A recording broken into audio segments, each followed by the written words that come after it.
I wonder if you are disappointed with the meeting you held with the EU yesterday. No further sanctions came out of it. Was that a disappointment to you?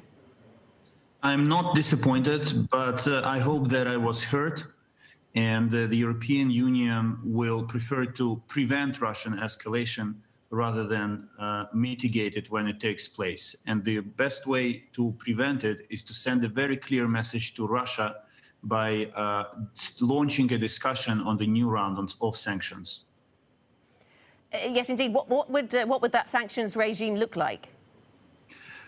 Well, regrettably, so-called personal sanctions, when restrictions are imposed on legal entities and persons, do not stop war. So the real sanction regime that makes a difference is so-called sectoral sanctions, when you make an impact on specific sectors of Russian economy.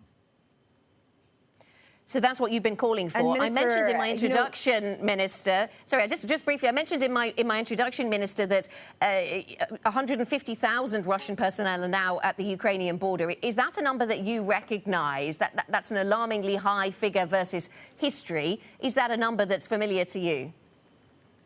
Well, the entire situation is alarming because these troops are being amassed in three different directions: in the northeast of Russia, at the border with Ukraine, in the east, along the uncontrolled part of the border, and in Crimea.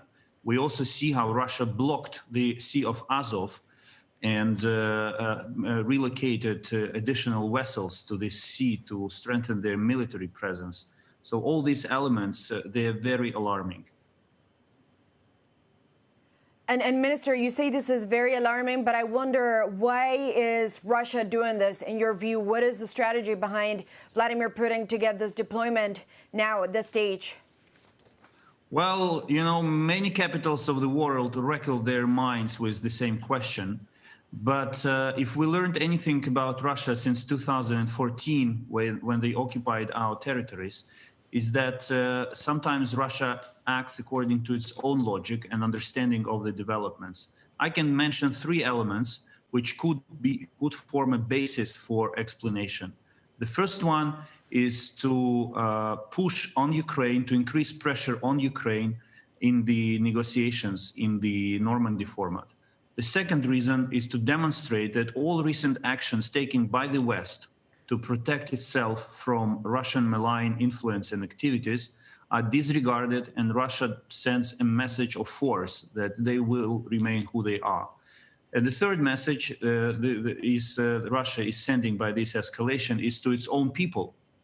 It's the same narrative. We are surrounded by enemies. Ukraine is an enemy, but we will protect you if you unite around the personality of our leader, Vladimir Putin. And Minister, you said that you worry about the number of troops, but you also worry about the positioning of those troops. I know this is a delicate question, but do you fear for the integrity, and of course I'm talking territorial, of your country over the short term? Let me give you just two quick examples. Russia has brought to our border electronic warfare machinery that is capable of jamming entire communications up to the western border of Ukraine. The second one is that they brought to Crimea famous Iskander missiles that can cover not only Ukraine, but also Baltic states. So this is a real escalation. And yes, I am deeply concerned with the potential consequences of that escalation for my country. And this is why we call on friends and partners to stand by us, not only in words, but also in deeds. And on that subject, Minister, what hopes would you have for NATO support if indeed we did see a Russian incursion into Ukraine? The best and immediate support NATO could give us is a clear message that to the people of Ukraine and to Russia, that NATO considers Ukraine as its future member, who will enjoy all the guarantees provided by the North Atlantic Treaty. No one is saying when this membership will take place, but a clear message would be very important. And in practical terms, there are many things that NATO can do. Our armed forces and intelligence services cooperate with each other.